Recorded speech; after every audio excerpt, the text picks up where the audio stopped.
Hi, I'm Sarah.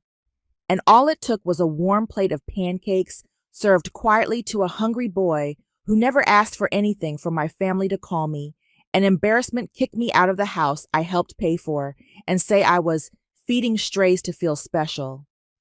But one morning, 3 black town cars pulled up to our quiet street, and the woman they shamed was the name a Fortune 500 CEO personally thanked. Before we dive in, what time are you listening to this and where from? Drop a comment below. We'd love to hear your story too. The mornings at Ruby's Diner always started the same. I'd push open the side door with my elbow, let the warm kitchen light hit my face, and inhale that familiar blend of burnt coffee floor cleaner and bacon grease. It was 5:37 a.m. when I clocked in, same as every Tuesday. The world was still groggy, but in here, the coffee was already sputtering, and the fluorescent lights buzzed like they had something to say. I wrapped my apron around my waist, red and faded, like everything else in this part of Columbus, Ohio, and began my routine. Brew the pots, wipe the counters, fold the napkins just right. Not too tight, or customers would fight to open them, and not too loose, or they'd look lazy. Around 6:15, the regulars would start drifting in.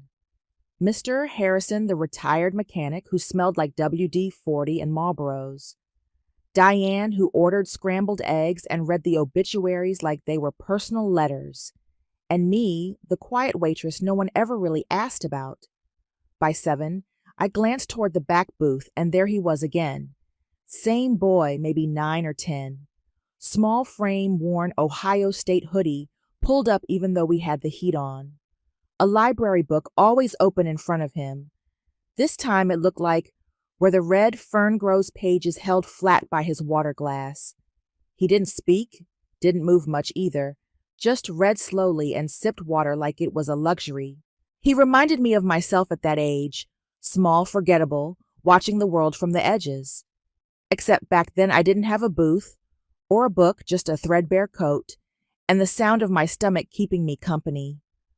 On the 4th day I saw him, I did something I didn't plan. I brought him pancakes. I think the kitchen messed up, I said, setting the plate down like it was no big deal. You don't have to eat it, but I'd hate to waste it. He looked at the plate, then at me. His eyes didn't narrow like he was suspicious. They just froze like no one had done something kind without strings in a while. He didn't say thank you, just stared for a second, then picked up the fork. That became our thing. Every morning I'd bring him something. Pancakes, oatmeal, sometimes eggs and toast, always with a casual shrug like, oops, the kitchen overdid it again. He never asked. I never explained. I just rang it up and covered it with my tips. Most days I barely made enough for gas and groceries, but somehow feeding him felt non-negotiable, like a quiet promise I'd made without words. Sometimes I'd sneak glances as I wiped the counter. He never ate too fast, but there was an urgency in the way he held his fork, like hunger was something he didn't want anyone to notice. I never asked for his name. I figured if he wanted to tell me, he would. That night I went to dinner at my mom's house. I didn't want to, but skipping family dinners only fed the narrative that I thought I was better than them, that I'd forgotten where I came from, as my sister Victoria liked to say. The pot roast was dry, the conversation drier. It was Victoria, my older sister, who brought it up. She always did. So, she said between bites, you still feeding that little vagrant behind the diner? Everyone chuckled, except me. I'm not sure he's a vagrant, I said quietly. He's just a kid. My mom, Linda, set her fork down with a clink, looked at me the way she used to when I brought home anything less than an A. Feeding strays doesn't make you a saint, Sarah, she said coolly. Victoria cackled. It's just another one of your little charity projects. Makes the rest of us look bad. My brother-in-law muttered something like, that diner attracts all kinds, and even my uncle chuckled into his Budweiser. I stared at my plate. The mashed potatoes blurred as heat rose behind my eyes. I didn't speak, didn't flinch, just folded my napkin, smoothed it flat, and pressed the creases with my thumbs. No one defended me, not even Dad. He just cleared his throat and changed the subject to gas prices. But it didn't matter. I wasn't there anymore. I disappeared from that table. Not physically, emotionally. They weren't mocking what I did. They were mocking who I was. After dinner, I helped clear the plates. Quiet, efficient like always. As I stood at the sink scrubbing dried gravy from Mom's china, I heard her voice behind me, low and casual, as if she were talking about the weather. She always thinks feeding people makes her madder. The sponge stopped in my hand. I didn't say anything, didn't turn around, didn't cry. I just wiped the plate a little harder than I needed to. I didn't say a word that night, but something inside me cracked clean in half, and by morning it hadn't healed. It had hardened. The diner was already half full when I slipped behind the counter at 6:02. Diane waved with her usual tired smile. I waved back. The coffee machine sputtered, the griddle hissed, and outside a thin frost clung to the windows like breath held too long. Then he walked in Marcus. Same oversized backpack, same cautious steps, same seat. The corner booth beneath the flickering light no one ever fixed. He didn't make eye contact, just slid in, opened his book, and folded his hands in his lap like he was praying silently before reading. I poured his water, brought him the usual pancakes with a pat of butter-warm syrup on the side. He looked at it then, at me. I didn't smile this time. Not out of coldness, just, I didn't have it in me. "Thanks," he whispered. But before I could walk away, I caught movement from the counter. One of Victoria's friends, Brittany, the one who always wore designer sunglasses indoors, was there sipping a diet soda and holding her phone low, tilted slightly toward Marcus's booth. I paused. She looked up, met my gaze, then immediately looked away. Her mouth twitched into a smirk. My gut tightened. I told myself I was being paranoid. People took photos of their food all the time. But Marcus wasn't a stack of pancakes. He was a child, a hungry, quiet one, not a damn trend. Still, I kept moving. Tables to bus, orders to call. I didn't have time for my sister's high school leftovers playing journalist. But I felt it eyes on my back all morning. By evening, I was too tired to cook. I reheated some Campbell's soup and was halfway through folding laundry when my niece Rachel texted me. "Aunt Sarah, have you seen TikTok tonight? You're trending." I paused, thumb hovering, then clicked the link. It was me. A shaky video about 25 seconds long. I was walking toward Marcus's booth with a plate of pancakes. I set it down gently. He nodded. I smiled soft, quiet, the way I always did with him. But the music playing underneath was sarcastic. Some remix that mocked sentimentality. And the caption, "Local waitress plays charity angel for clout." Who's filming the kid? My breath caught. I scrolled through the comments. She's probably tagging nonprofit hashtags to get sympathy clicks. That's not kindness. That's content. Bet the kid's being exploited. Who lets this stuff happen? I sank into the couch. I hadn't even known I was being filmed. The next morning at the family dinner table, it wasn't silence that greeted me. It was celebration. Victoria was already seated, wine glass in hand, like it was a damn party. Mom wore her usual sweater set pearls on despite it being a Thursday. "Well," Mom began with a chuckle, "looks like your little side project finally got you some attention." I didn't answer, just sliced my chicken. Victoria leaned in, eyes gleaming. "You always said you weren't doing it for credit, but now look at you all over the internet." Dad chewed slowly. He didn't look at me. He didn't look at anyone. "You embarrassed yourself," Mom continued, reaching for more green beans. "And us. Honestly, I warned you. These things don't end well. People don't like show-offs." My hands clenched under the table. "Feeding strays doesn't make you a saint," she added with mock tenderness, repeating the comment word for word. Victoria laughed. So did my uncle, my cousin.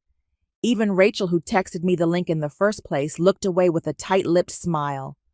I felt heat crawl up my neck, but it wasn't shame. It was something else, something deeper, something older. That video wasn't mine. I didn't post it. I didn't invite that camera. I didn't put Marcus's face on the internet. But there it was, out there labeled mock twisted. After dinner, I washed my hands and checked my phone again. A message request had come in. You should be ashamed. That child isn't yours to use. No profile picture. No real name. Just digital venom from someone who didn't know a thing about me. I stared at the message. My fingers hovered. Then I closed the app. I sat on the edge of my bed staring at the floor. They didn't just want to humiliate me. They wanted to erase the only part of me that still felt real. That act quiet of feeding a hungry child with no expectation was mine. It wasn't for them. It wasn't for likes. It wasn't for my mother to weaponize or my sister to broadcast. This wasn't just about Marcus. This was about all the ways they tried to snuff out the one part of me they couldn't control. The next morning, I packed Marcus's plate just like always, but this time, something in me was watching back. I didn't smile when I set the pancakes down. He didn't ask why. Maybe he could feel it too, how quiet no longer felt like peace, but pressure. After my shift, I walked home slower than usual. My coat zipped tight, even though the March wind had softened. There was a strange stillness in the neighborhood that night. Porch lights glowed, but curtains were drawn. And when I reached the front steps of the house I grew up in, I noticed the porch light hadn't been turned on. Inside, they were already eating. No one looked up as I entered. The pot roast smelled overcooked, and someone had opened a cheap bottle of wine. Victoria sat where I always used to sit my spot wearing a silk blouse, like she lived in a magazine spread. My mother, Linda, didn't even raise her eyebrows. My father, usual at the head of the table, stayed quiet as he carved his meat methodically. I hung my coat, pulled out the last empty chair, and sat. No one offered a plate. Linda set her wine down with precision. We've been talking, she said evenly, and we think it's time you spend a little while elsewhere. My eyes met hers, but her gaze didn't hold. Elsewhere. You've brought a lot of attention to this house, Sarah, she continued, and not the right kind. We just think it's better for everyone's sake that you take a little time away. I glanced at my father, hoping maybe he'd say something, but he kept cutting his steak like he hadn't heard a word. No eye contact, no hesitation, just quiet compliance. So you want me to leave? I said, not as a question, but a confirmation. Victoria lifted her glass. It's not permanent. Think of it like a PR cleanse. The internet moves fast. People forget right. People forget, I whispered. I didn't finish my sentence, but in my head it went like this. People forget who raised them, who kept this house clean, who worked double shifts when Dad had knee surgery and Victoria was busy chasing internships in Chicago. People forget me. I left my coat on the hook and walked upstairs. At 9:47 p.m., I heard the front door open. When I came back down, there it was, a black garbage bag. It sat right at the threshold like a warning. My belongings, some clothes, old shoes, a few books I kept in a drawer shoved in like leftovers. No one wanted to refrigerate. Victoria leaned against the doorframe, sipping wine. Don't say we never gave you anything, she said lightly. Linda appeared beside her and reached toward the door. I hope you'll be mature about this, she said. No need to make things dramatic. And just like that, she locked the door. I didn't cry. Not then. I picked up the bag and walked down the steps. It was colder than earlier, and I had no place to go. No car, no suitcase, not even a coat because it was still hanging by the door where I left it, and now apparently belonged to someone else. So I walked to the diner. Ruby's was closed, but I had the keys. Ruby trusted me. I let myself in, made a cup of coffee, and curled up in the booth where Marcus usually sat. That morning's pancakes were still on my mind. It wasn't about breakfast anymore. They didn't just kick me out of the house. They decided I didn't deserve to belong to them at all. By sunrise, I needed answers. I showered in the back and changed into my uniform, folding the trash bag into a corner like it might disappear if I didn't look at it. By 10 a.m., I walked into Chase Bank, breath steady. "Hi," I told the teller. "I need to access my emergency savings." She typed something, frowned, then typed again. "I'm sorry, there's a note here. You've been removed as an authorized user on the account." "What?" I don't have access to the full details, ma'am, but it looks like the primary owner made some changes yesterday." I didn't say thank you. I just nodded and left. At CVS, I asked to check my insurance. The clerk tapped her screen, paused, then politely said, "You're not listed under this plan anymore." My hands trembled when I dialed the estate lawyer who used to handle my father's affairs. "Sarah," he said, surprised, you're not listed on anything anymore. Not since last quarter. I assumed you knew." I stared at the cracked sidewalk beneath my shoes. They hadn't just kicked me out.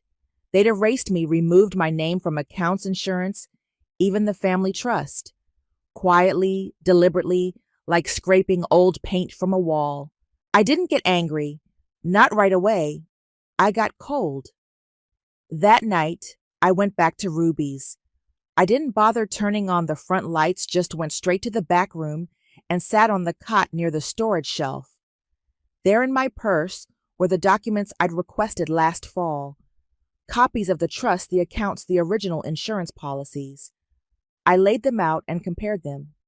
My name had been there. Now it was gone. I folded them slowly and tucked them into an envelope. Across the front, I wrote one word in black ink. Proof. I didn't know what I'd do with it yet, but one thing was clear. If I didn't exist to them, maybe it was time I show them what that really meant. I didn't cry. I didn't yell. I just started documenting everything. I'd borrowed a small scanner from Ruby's nephew and began quietly digitizing what I had. Copies of old family accounts, my own employment history receipts. I'd saved even insurance mailers with my name on them before I disappeared from the paperwork. Then came the message from Victoria. "Let's meet. Just us. I think we all want to move past this."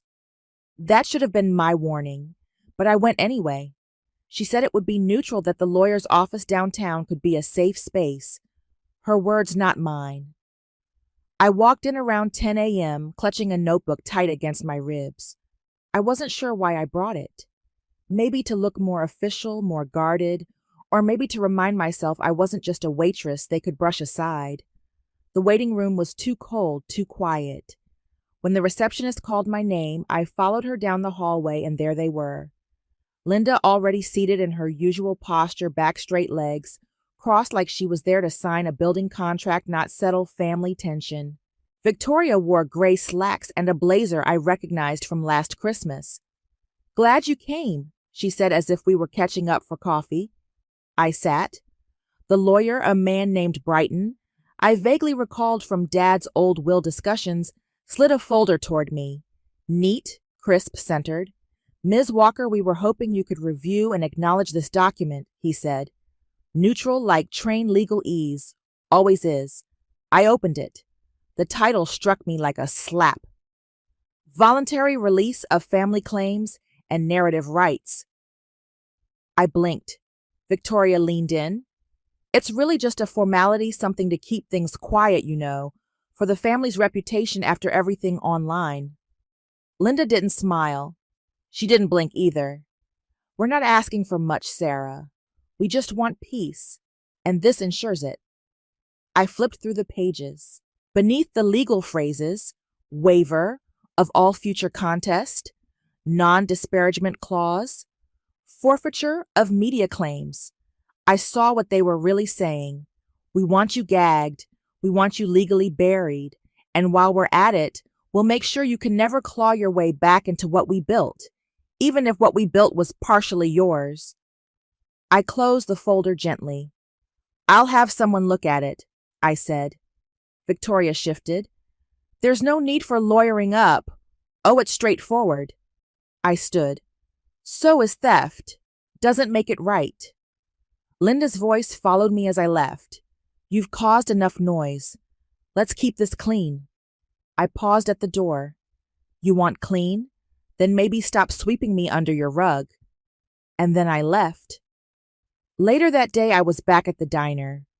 I hadn't eaten, hadn't changed out of the slacks I wore to the lawyer's office. The air smelled like bacon grease and burnt toast. I poured myself a coffee, let the mug warm both hands, and tried to get my pulse back down. That's when she walked in, Ms. Chen, one of the third-grade teachers from Franklin Elementary. She smiled shyly. Hi, sorry to drop by like this. I just wanted to say thank you for what you've done for Marcus. We've all noticed. I didn't know what to say, so I just nodded. Then she hesitated. I wasn't sure if you knew. Marcus's father was, well, he's Christopher Marcus Thompson, the CEO of Meridian Tech. That stopped me cold. She continued gently. He disappeared 6 months ago. The news called it a mental health crisis, but... She trailed off. Marcus has been staying with different relatives. No one's really checking on him except you. I sat down slowly at the counter stool. No next of kin has come forward. His mother passed when he was 3. His father, they say he's in treatment somewhere, but no one knows where. The board's been running the company. I thought of the kid at the corner booth, the way he clutched his book, how he barely said thank you when I placed pancakes in front of him each morning. He was so quiet, so self-contained, like he trained himself to never need more than what he was given. I nodded slowly. Thank you for telling me. After she left, I went into the back room.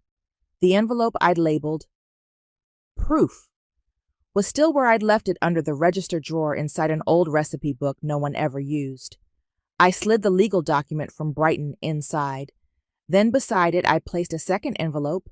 This one I labeled truth. Inside that one, I added the receipts of a few emails from family members, a handwritten card Victoria had once mocked me for keeping, in which Dad had called me the glue when no one else was holding. I held the marker still for a moment. They want to bury me legally. But they forgot something. I buried things too. Receipts, journals, names, and my memory. It didn't forget. They wanted silence. What they didn't count on was my memory. It's strange what stays with you. You forget birthdays where you left your keys, but you never forget a silence that cuts deeper than words. The first Monday of April started like all the others.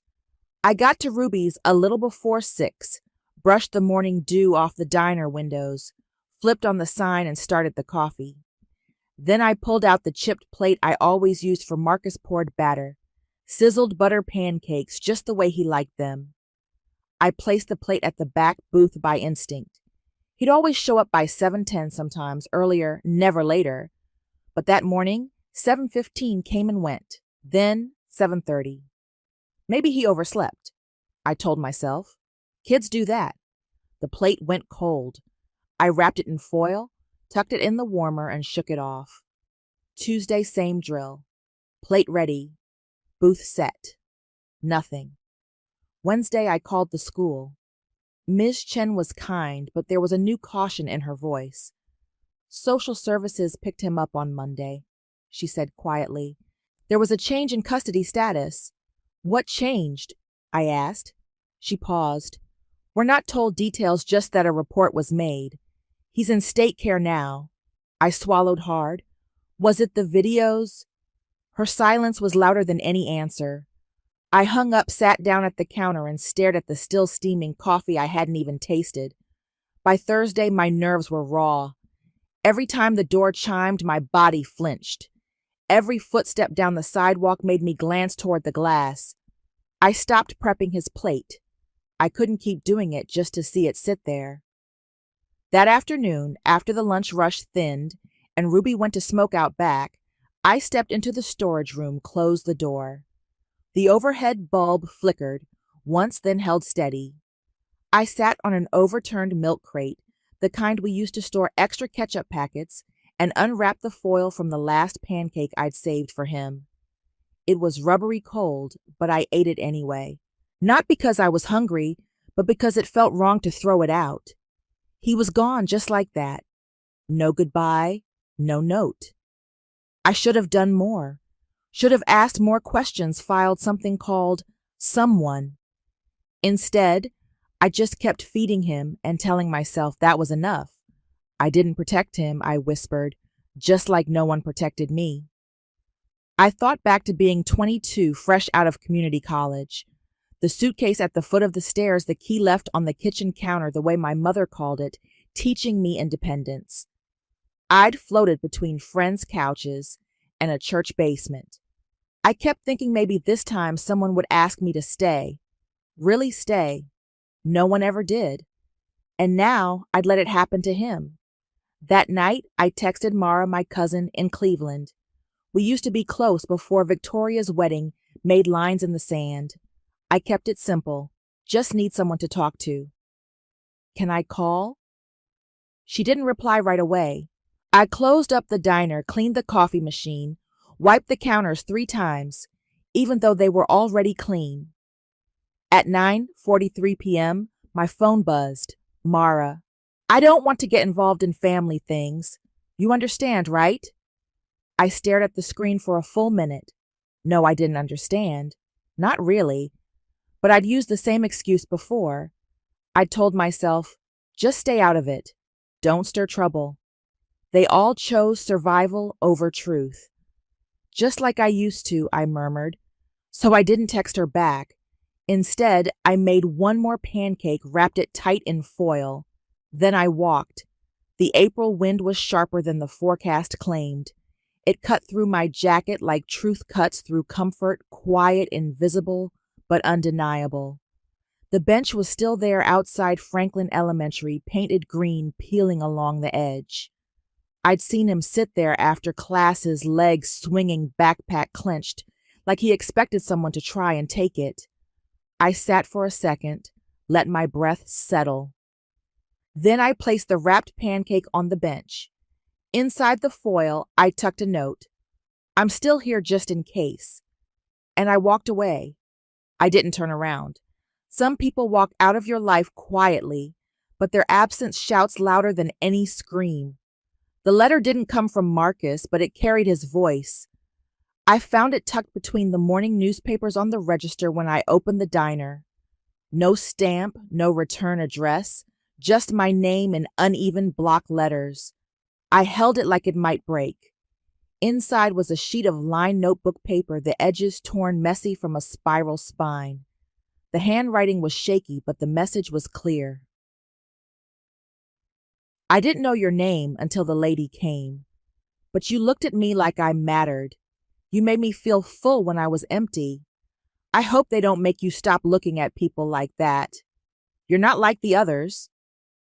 No signature, just the outline of a drawn pancake, lopsided with little steam lines sketched above it. I pressed the paper to my chest. My hands were trembling, but not the way they used to. This time they were holding something steady. After closing that night, I went straight to the back room. I pushed aside the crates of ketchup and napkins, knelt down, and slid the little wooden box from beneath the utility shelf. It still had the faded SW my dad carved into the top when I was 15 and declared this diner my real inheritance. Inside were scraps, things most people would call trash. Old receipts, faded thank you cards, the wrapper from a candy a boy once gave me instead of a tip. But I'd kept them. Everyone. I spread them across the table in a neat line, careful not to overlap the corners. A napkin with a scribbled note from one of our regulars, long past. You make this place feel like home. A note from a teenage girl who used to sneak in after school. Thanks for always pretending not to see me doing homework here. I felt safe. And then a sticky note I'd nearly forgotten about. Thanks for the pancakes. They make Mondays less scary. I sat back and whispered to the air. They told me I never mattered, but these say otherwise. The next morning, just after sunrise, I was rolling silverware when there was a knock at the back door. It wasn't the food delivery. It was Aunt Eleanor Mara's mother, bundled in her navy pea coat, the one she always wore to church. She held out an envelope yellowed with age and worn at the corners. "Your father gave this to me before he passed," she said softly. "Told me to hold on to it until it looked like the world had turned its back on you." I didn't ask why she waited this long. I just nodded and took it with both hands. Inside was his handwriting, slanted, firm, undeniably his. It wasn't long, just one sentence underlined twice. "Don't let them make you believe quiet means weak." At the bottom, in his usual no-nonsense scrawl, he'd added, "Keep the receipts, kid. The world has a short memory." I didn't cry. I didn't smile either. I just folded the letter carefully and placed it beside Marcus's note. Later that afternoon, I scanned them all. Each napkin, each sticky note, the letter from my father. I created a folder on my old laptop and labeled it, "Not for them, for me." Then I slid the physical copies into a new manila folder and tucked it back into the box. I sat there in silence, the kind that doesn't press down but lifts you, the kind that doesn't mean nothing is happening, but that something has finally clicked into place. They erased my name.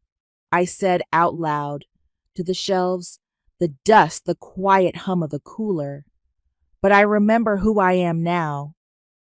I didn't send a warning, but I stopped hiding the truth. The video went live just after sunrise. It wasn't flashy. No background music, no fancy cuts, just me sitting in the back booth of Ruby's wearing my apron and holding a folded piece of paper in my lap. I looked into the camera once and said calmly, "Some people are ashamed of kindness. I'm just here to say, I'm not." Then I uploaded it to a local community board, one mostly used for school announcements and lost dogs. 48 hours later, it had over 50,000 shares. Most of them weren't from Columbus. They were from people across the country, mothers of struggling families, retired teachers, social workers sharing their own experiences with cold families and buried truths. Then came the stories, anonymous comments, then verified ones. One woman wrote, "I remember Linda Walker shutting down a food drive at our church. Said it looked too desperate for the congregation's image." Another added, "Victoria pulled funding from a youth shelter and redirected it to her lifestyle blog rebrand. Claimed it was better optics." Yeah, I didn't respond to any of them. I just watched. I didn't even have to say their names. The truth had started walking in on its own. By the following Thursday, I showed up at the monthly HOA meeting. It was held in the community center that still had Linda's photo from a fundraiser posted on the bulletin board near the door. I came in quietly, took the last chair in the back, and kept my jacket on. Linda was seated at the long table up front, Victoria beside her, wearing one of those too perfect cardigans and smiling at no one in particular. They didn't notice me at first, but someone else did. A woman stood up, early 60s, silver hair, in a neat bun, wearing a simple cross necklace. "My grandson," she said, "ate free at Ruby's every Wednesday because someone there didn't ask for anything, just handed him a warm plate and told him to be safe." She turned slightly. "I found out who that someone was." Victoria's jaw clenched. Linda started to rise. "This is off topic," Linda said tightly. "This meeting is about security systems and parking permits." Another woman stood younger. Her voice shook but held. "I work at Meridian Tech. Marcus Thompson is Christopher's son. He asked me to thank the lady who fed his boy when he couldn't. He said she saved his life." Linda's voice snapped. "This is completely inappropriate." The HOA chair. A man named Peterson, who once refused to look me in the eye, raised a hand. "Mrs. Walker, you've had your say for 10 years. Tonight other people get theirs." He turned to me, locking eyes. "You may not have wanted attention, Miss Walker, but you earned respect." Victoria didn't smile anymore. She pulled out her phone, and I could see her fingers tremble. Later that week, I heard her lifestyle blog lost 3 sponsors. And Linda, I got wind that she was asked to quietly step down from the charity board she'd chaired for 6 years. They didn't make it public, but the silence spoke volumes. Then the business outlet picked it up. A journalist from the Wall Street Journal released part of Christopher Thompson's statement from his treatment facility. The waitress who protected my son when I couldn't, she's the kind of person who makes the world worth fighting for. I didn't repost the article. I didn't link to the original TikToks. I just brewed coffee at 5:45 a.m., like always, and wiped down the counter twice instead of once. Sometimes silence isn't surrender. Sometimes it's power under glass. That Saturday night, I checked my voicemail for the first time in 2 days. Among the spam and reminders, there it was, Linda's voice, steady at first, but the edge cracked halfway through. I think we should talk. Just us. No lawyers, no spectators. I didn't call her back. Instead, I pulled out the worn receipt I'd used to jot down Marcus's pancake order months ago and flipped it over. With a pen I kept behind the register, I wrote, "You can't erase what never belonged to you." I folded it neatly, slid it into an envelope, sealed it, and wrote across the front in small, deliberate script, "Last act." I placed it under the napkin holder where Marcus used to sit just for now. I wasn't waiting for their apology. I was preparing the truth to walk in without knocking. That morning, the air in Columbus was still and gray, like the sky knew what was coming. I got up before the sun, didn't need an alarm, didn't bother with music or my usual cup of hazelnut coffee. I made a fresh batch of pancakes anyway, even if I wouldn't eat them. The smell steadied me. I pulled on my old denim jacket, the one with the sticky note still wedged deep in the inside pocket. I hadn't taken it out. It was Marcus's, written in his uneven block letters. "Thank you for not asking why." By 6:15, I was outside. I walked past the house I'd grown up in without even glancing at the porch. The window blinds were still drawn, though I knew Linda had been awake since 5 like clockwork. I didn't slow down. By 9, I was standing across the street near Mrs. Peterson's rose bushes, watching. The neighborhood was quiet save for a few dog walkers and someone jogging with AirPods in. No one knew what was about to unfold. Not yet. At exactly 9:17 a.m., they turned the corner. 3 black town cars, sleek and deliberate engines barely humming. The kind of cars that make people stop whatever they're doing. License plates, corporate fleet. Neighbors stepped out of their homes, blinking against the morning sun, phones in hand. Some recorded, some just watched. The first to step out was a woman in a charcoal suit, hair pulled back in a severe bun. Behind her, 2 other executives followed, all carrying leather portfolios. They weren't smiling. They weren't there for a social call. Then from the 3rd car he emerged. Christopher Marcus Thompson, CEO of Meridian Tech. The man who'd built a billion-dollar company from nothing. The man who disappeared 6 months ago, leaving his son behind. He looked thinner than his photos, his face gaunt but determined. He wore a simple black suit, no tie. His eyes swept the street until they found me. The executives approached my mother's door like it was a board meeting. They were about to hostile takeover. Linda opened it, expecting something else. Her hair was set blouse pressed, like she thought maybe this was another charity event or press opportunity. Her smile evaporated before it reached her eyes. Then Victoria stepped into view, arms crossed in a cashmere wrap that had no business being worn before noon. The lead executive nodded respectfully, but didn't wait for an invitation. "We are here on behalf of Meridian Tech and the Thompson Foundation," she said firmly, "to formally recognize a civilian who showed humanity when the world turned away." Neighbors turned toward me, phones angled.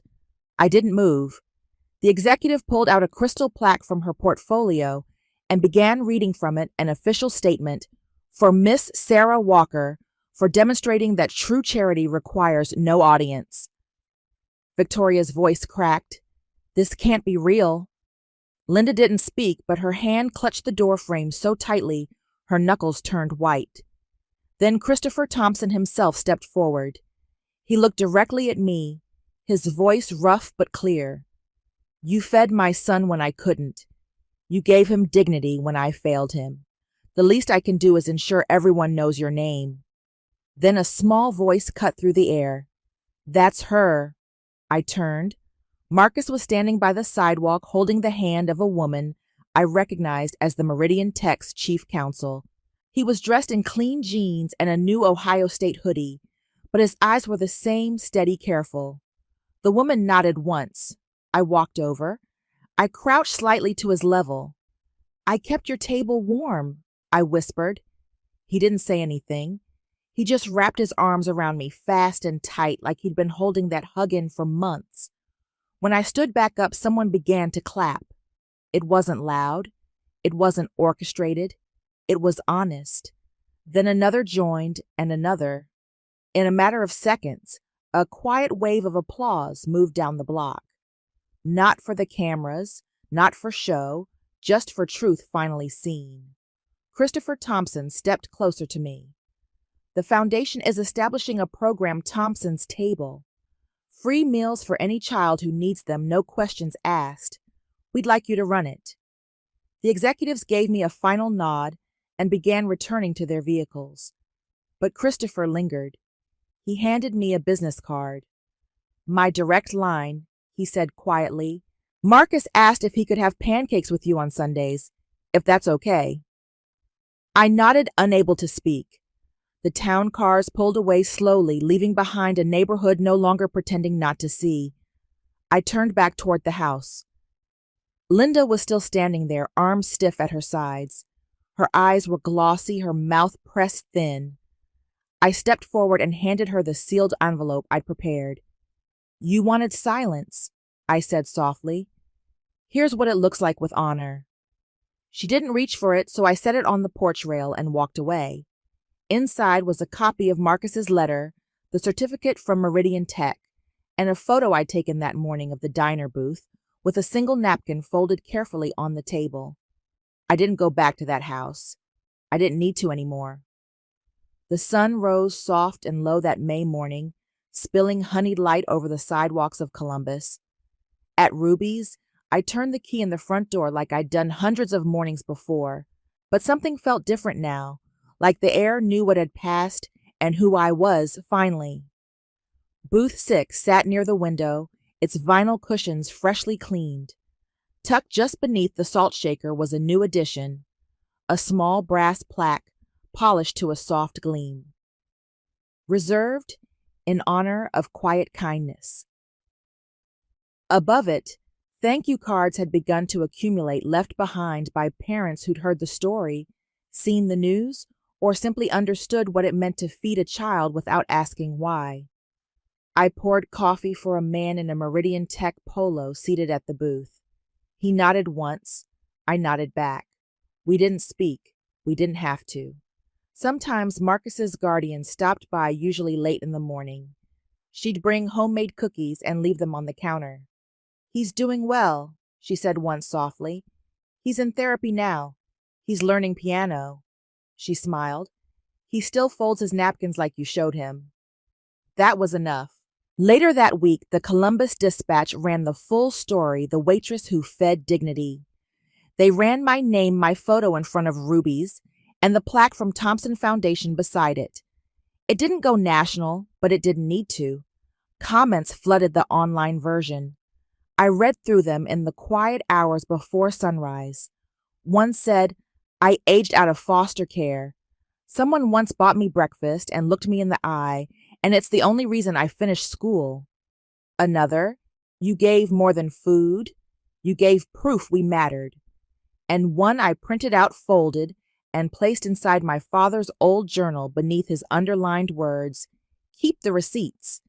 It read, sometimes family isn't who shares your last name, but who saves your first. I didn't expect her to come. Linda entered just after 2 p.m. on a Tuesday.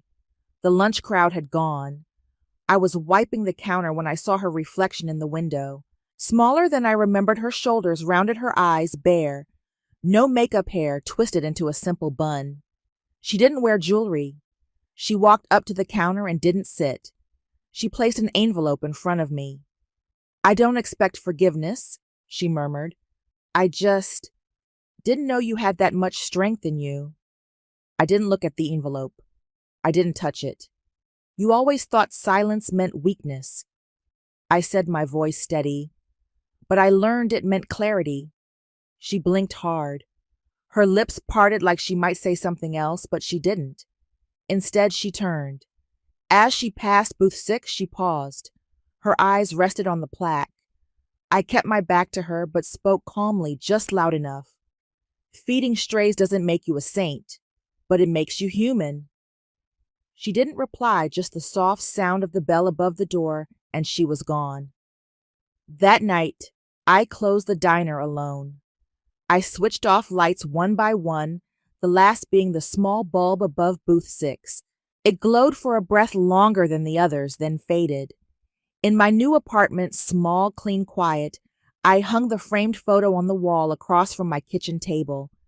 It showed me standing beside Christopher Thompson and Marcus, all three of us in front of the diner.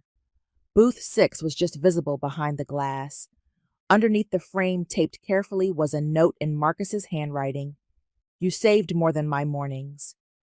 I ran my fingers across it, not for comfort, but to remind myself of the truth I chose to protect even when it cost me everything else. Some people leave behind legacies of wealth. Some leave empires. Some just leave silence. I didn't want any of that. I just wanted to leave a table where no one goes hungry, not even for dignity.